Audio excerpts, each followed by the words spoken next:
How's it going, guys? My name is Stone and welcome to these reviews. Today I'm going to be talking about one of the most influential and genre-defining albums of all time, Black Sabbath by, of course, Black Sabbath. This was released in 1970 and is their debut album, and was essentially recorded all in one day with little to no overdubs made. This is easily my favorite Black Sabbath album, as it combines all of their best qualities as well as leaning on a little more bluesy and psychedelic approach. Now, you could definitely argue that Black Sabbath is not a psychedelic band by any means, but I feel that some of that psychedelia from the 60s really resonates with this record, in the sense that how this album conjures up such a sinister atmosphere to it. And although Black Sabbath would continue to mask that scary persona for the rest of their career, I don't think they ever came as close to being that sinister as they did on this record, especially with the album cover alone evoking such a disturbing feeling to some of these songs, and just the overall atmosphere of this record. I also really enjoy Ozzy's vocals, as it's very distinct from any other album he's done from this point forward, as they're a little more rough but efficient, adding to the horror. They opened the album and their career in the best way possible that I could really imagine sent chills down people's spines back in 1970, with the self-titled track Black Sabbath. I love how it starts off with the thunder and church bells roaring in the background before Iommi's simple yet menacing riff kicks in and the satanic journey begins. Ozzy's absolutely sells it on this track with his eerie vocal performance combined with the riff, immediately setting the song apart from any kind of rock music up until that point.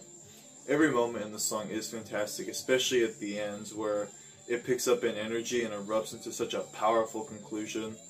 I would easily put the song in the top 5 Black Sabbath song list, because it's the one that really sold me.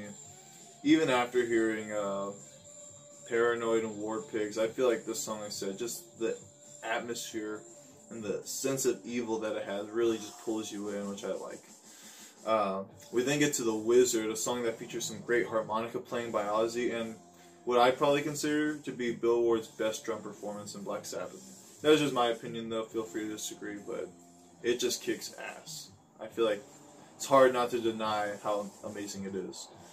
Though this is probably the bluesiest song on the album, I still find it to be incredibly heavy due to Iommi once again providing a simple and menacing riff that would obviously be essential to Black Sabbath's career. And the theme of wizardry in the lyrics go perfect with the lyrical content of this album as a whole.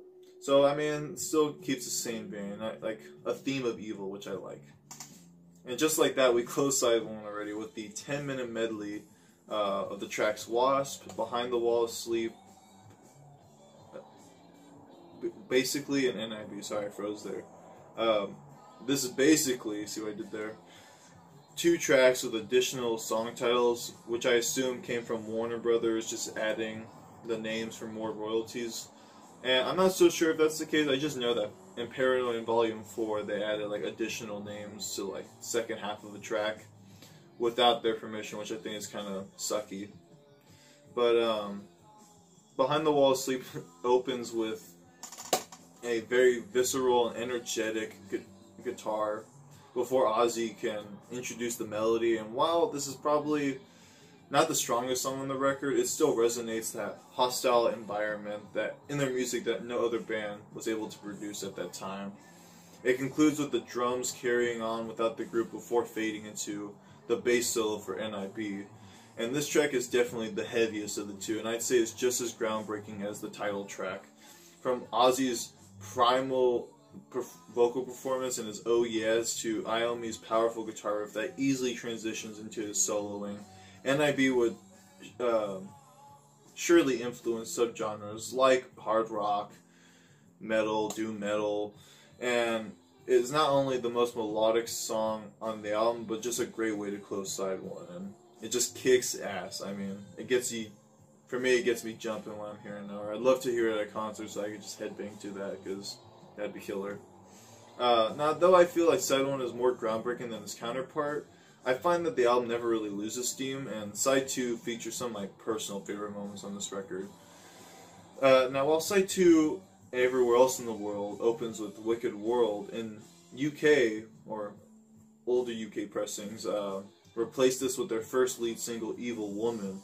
This is a cover of a Crows song that their management insisted on them recording since they thought the album needed more commercial potential.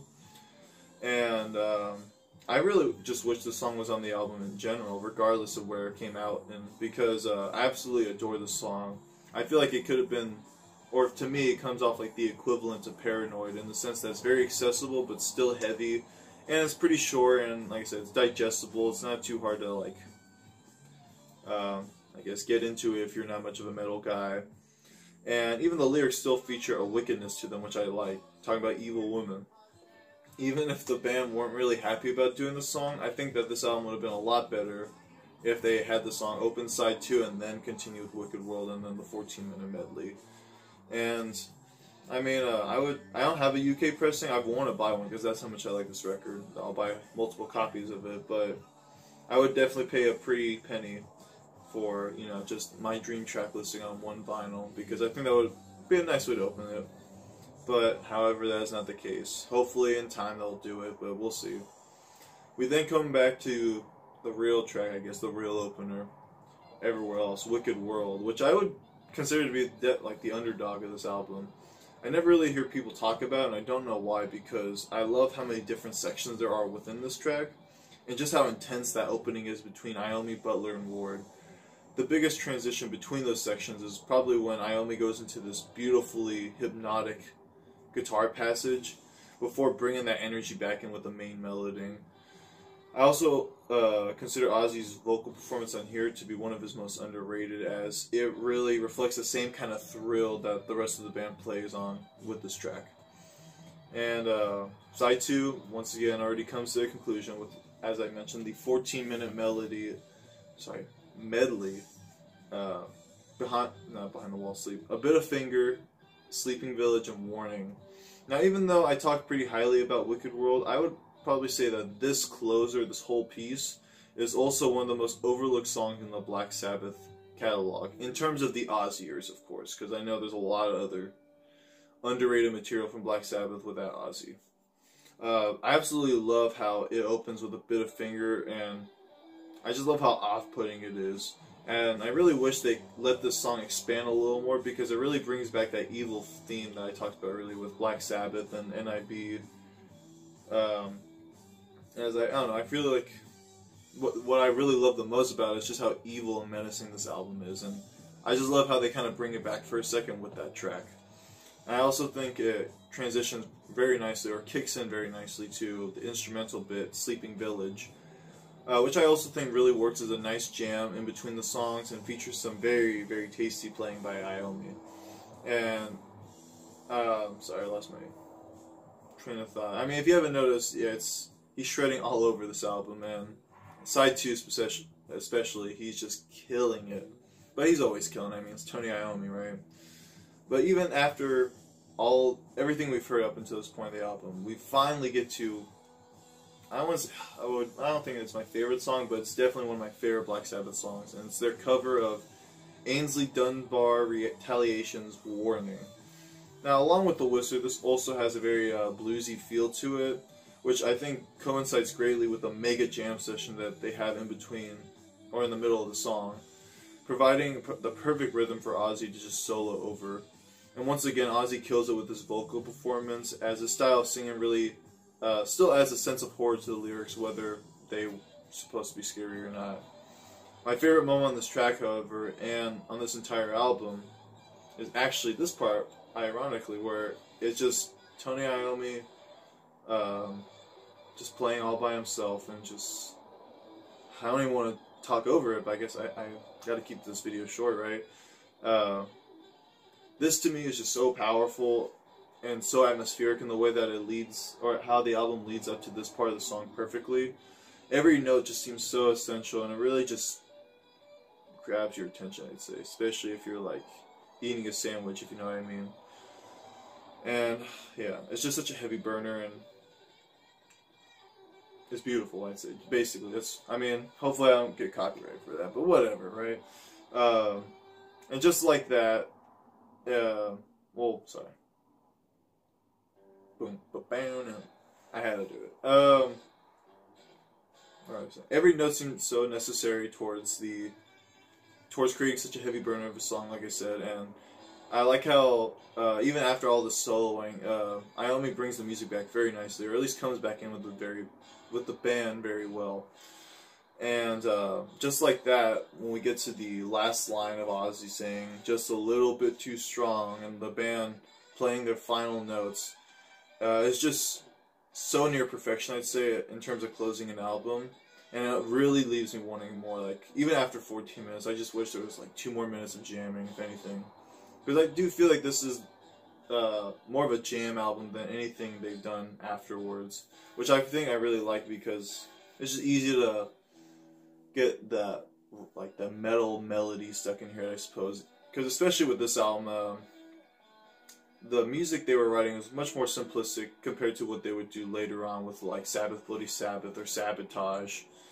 But I do think that the simplicity of this record is perfect for being, like I said, just being a very digestible album, I suppose. Especially for someone who is probably more into blues rock and is wanting to get into Black Sabbath.